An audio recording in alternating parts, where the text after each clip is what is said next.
Personalized treatments for Kasi si all skin. Diwata, mga kahombre ko. And I understand this. Kasi para sa mga influencers, man, it's very tough. Kasi minsan, dapat nakafocus ka sa trabaho. Hindi mo na alam ang gagawin mo. Magpapapicture ka ba o magpo-focus ka sa trabaho? Yun lang. And it becomes crazy and crazy every single time. Kumakalat din na reason dito ay ine-entertain lamang ni Diwata ang mga taong nagbibigay sa kanya ng mga ikakayaman nito. May nagbigay ni Diwata noon ng goldfish at hindi niya ito tinanggap.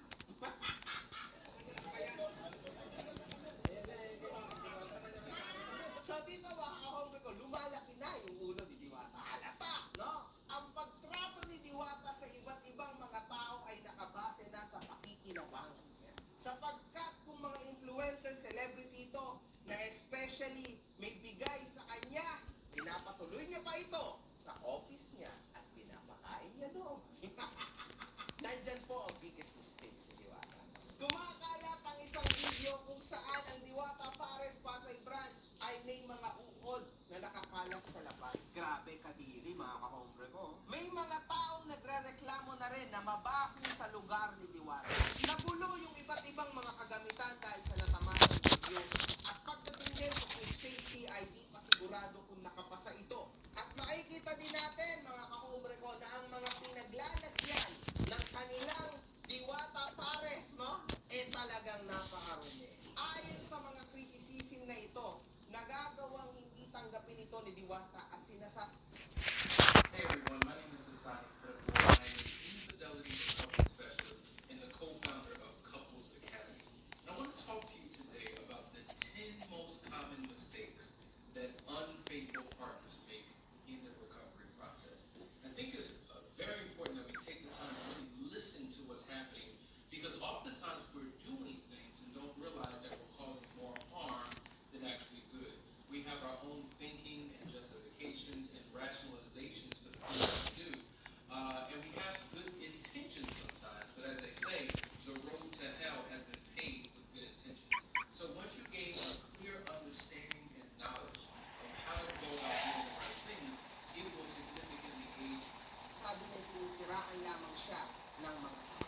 Naglabas na rin ng saloobin si Diwata ukol sa hindi pagpapapicture nito sa mga tao at sinabing hindi niya naman ito pagkakakitaan. Nagawa niya pang sabihin na mas magandang magbayad na lang daw sila dito.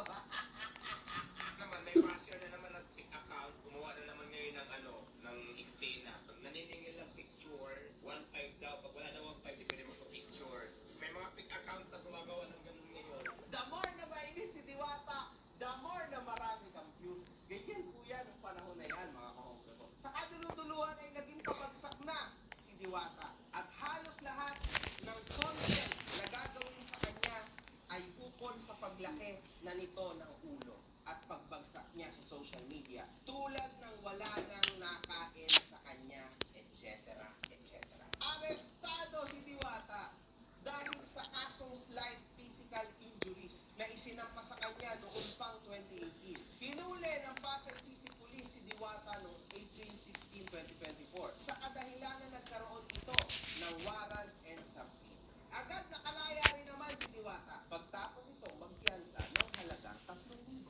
Eto na mga kahombre ko, dito na tuluyang nalunod ang ating si Diwata at nakakaawa. Totoo na. Si Diwata ay nagawang tumakbo sa politika kung saan nire-representa nito ang isang party list bilang isang fourth nominee. Nagresulta ito sa pagbabago ng ugali ni Diwata. At mapapansin natin na gawin nito at muling tinatangkilik ang lahat ng mga netizens na gusto magpa-picture sa kanya. Kumakalat din ang balita na ginagamit lamang si Diwata ng party list na ito at nakilalang hindi vendor ang mga nagpapatakbo nito. Isa pa mga kahombre ko, before it even happened, ayaw niyang magpa-picture. Ayaw niya magpa-picture sa mga tao. Ngayon siya na mismo ang nagpapapicture, mga kahombre ko. Siya na mismo ang naghahabol sa inyo. Eh, syempre, tumatakbo yung kanyang party list. Alam niyo na. Diyan pa lang, napakamaling-mali na po talaga sobra yung naging desisyon ng party list na to upang kuhanin si Diwata. Wala siyang